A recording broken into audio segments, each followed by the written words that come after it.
চলো আজকে আকাশে থাকা রামধনুকে নিজের ঘরে নিয়ে আসা যাক, আর তাও আবার মাত্র একটা উপকরণ দিয়ে।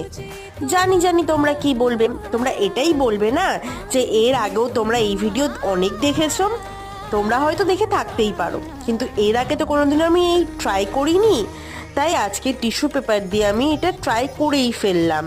আর তোমরা তো জানোই সবাই যে আমার তো এক্সপেরিমেন্ট করতে প্রচণ্ড ভালো লাগে, তাই আজকে এটা ট্রাই করেই ফেললাম। আর আমার কাজটা কেমন হয়েছে তোমরা কিন্তু অবশ্যই জানিও আমাকে। আর আমার তো রামধনু প্রচণ্ড ভালো লাগে, তাই জন্য আমি টিস্যু পেপার দিয়ে কালার করার জন্য রামধনুটাকেই চয়েস করে নিলাম। এরপরে তোমরা কিসের ওপর আমার ভিডিও দেখতে চাচ্ছ আমাকে কিন্তু কমেন্টে লিখে অবশ্যই জানিও। যেটা আমি পারবো সেটাই আমি তোমাদের সামনে পরের ভিডিওতে তুলে ধরার চেষ্টা করব। আজকের মতন এখানেই শেষ, কাল আবার দেখা হবে। আসছি।